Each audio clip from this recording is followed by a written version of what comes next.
গো নবী দুনিয়ার तमाम কুল কায়নাতকে আমি খুঁজাইলাম পূর্ব থেকে পশ্চিম উত্তর থেকে দক্ষিণ ইয়া রাসূলুল্লাহ আল্লাহর तमाम সৃষ্টি জগৎকে আমি তন্ন তন্ন করে খুঁজাইলাম গো নবীজি কিন্তু আপনি মুহাম্মদুর রাসূলুল্লাহ সাল্লাল্লাহু আলাইহি ওয়াসাল্লামের মতো এত ইজ্জতওয়ালা নবী এত ইজ্জতওয়ালা মানুষ আমি আর দ্বিতীয় কাউকে পাইলাম না সবাই পড়ি সুবহানাল্লাহ কি বাইলে মাছে আমার কি বাগে আনা আছে নবী গো কোন ভাবে প্রশংসা করব জানা নাহি আছে আল্লাহু আকবার পড়ি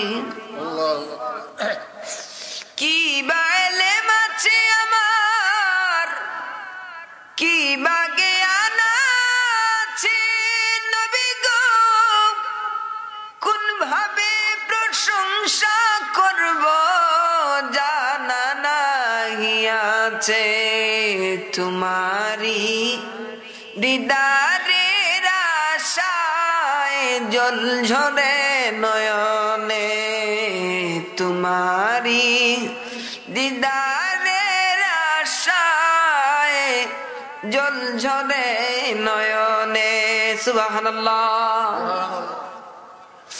আল্লাহ বলছে তোমায় মানলে মানা হবে তারে নবী গো পাঁচ পারার 9 পৃষ্ঠায় দলিল কোরআনের ভিতরে সুবহানাল্লাহ আল্লাহ বলছে তোমায় মানলে মানা হবে তারে নবী গো পাঁচ পারার 9 পৃষ্ঠায় দলিল কোরআনের ভিতরে যে খুঁজেছে সে পেয়েছে যে খুঁজেছে সে পেয়েছে ধন্য সে জীবনে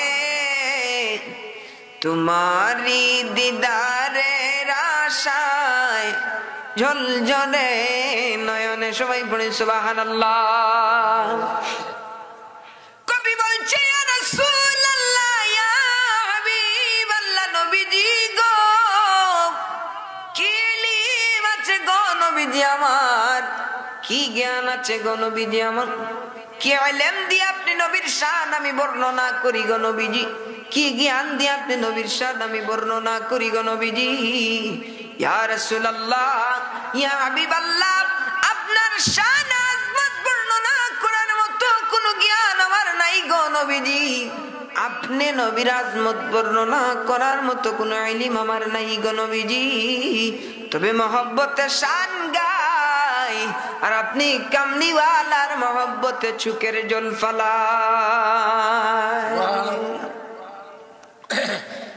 জিবরাইল আমিনের মতো ফেরেশতা যেই ফেরেশতা দুনিয়ার জমিনের মধ্যে আসতে কয়েক সেকেন্ডের প্রয়োজন হয় কিন্তু এই পৃথিবী থেকে আকাশের দূরত্ব কতটুকু আপনি বিজ্ঞান যদি দেখেন crore crore billion trillion mile একজন মানুষ যদি 1000 বার জন্মায় 1000 বার একজন মানুষ যদি জন্মায় ওই মানুষ যদি পাখা আল্লাহ রাব্বুল আলামিন দেন এবং 1000 বার জন্মায় এবং মৃত্যুবরণ করে আর আকাশের মধ্যে যাইবার জন্য উড়াল দিতে থাকে সে 1000 বার মৃত্যুবরণ করবে 1000 বার আবার জন্মগ্রহণ করবে কিন্তু আকাশ অতিক্রম করা তার পক্ষে সম্ভব হবে না পড়ি সুবহানাল্লাহ কিন্তু সাত আকাশকে ভেদ করে যে জিবরাইল আমিন পৃথিবীর জমিনের মধ্যে আসতে কয়েক মিনিট কয়েক সেকেন্ডের প্রয়োজন হয় ওই জিবরাইল আমিনের মতো ফেরেশতা আসিয়া বলে ইয়া রাসূলুল্লাহ ইয়া হাবিবাল্লাহ গো নবীজি আপনি নবী রাহমাতুল লিল আলামিনের মতো এত সম্মানী নবী আমি আর না পাইলাম, কিন্তু পৃথিবীর পূর্ব থেকে পশ্চিম, উত্তর থেকে দক্ষিণ, কুল কায়নাতকে আমি খুঁজাইলাম। পড়ি সুবহানাল্লাহ।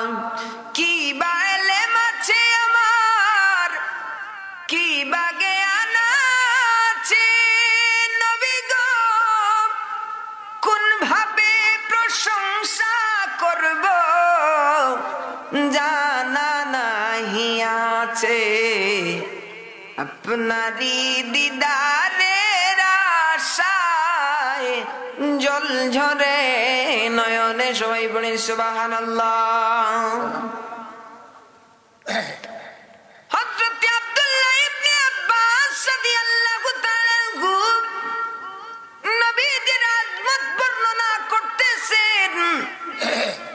একজন মানুষ উঠে বলল, আব্দুল্লাহ ইবনে আব্বাস, আল্লাহর নবী রাহমাতুল লিল আলামিন যে, আল্লাহর নবী রাহমাতুল লিল আলামিনকে যে আল্লাহ রাব্বুল আলামিন ইজ্জতি বানাইলেন তার প্রমাণ কি? তিনি বললেন যে পরওয়ারদিগারে আলম এক একজন নবীকে তাদের নির্দিষ্ট কওমের মধ্যে আল্লাহ পাঠিয়েছেন, তাদের স্বজাতির জন্য আল্লাহ রাব্বুল আলামিন পাঠিয়েছেন। কিন্তু আখেরি জামানার পয়গম্বর রাহমাতুল লিল আলামিন কি আল্লাহ রাব্বুল আলামিন ওয়ামা আরসালনাকা ইল্লা কাফাতাল লিন্নাসি বাশীরাও ওয়া নাযীরা।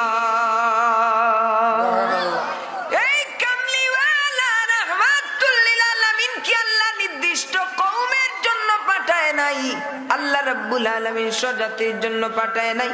আল্লাহ রাব্বুল আলামিন 18,000 মাখলুকাতের জন্য শুধু পাঠায় নাই, আল্লাহর কুল কায়নাতের জন্য আমার নবী রাহমাতুল লিল আলামিনকে নবী করে পাঠিয়েছে। সবাই পড়ি সুবহানাল্লাহ।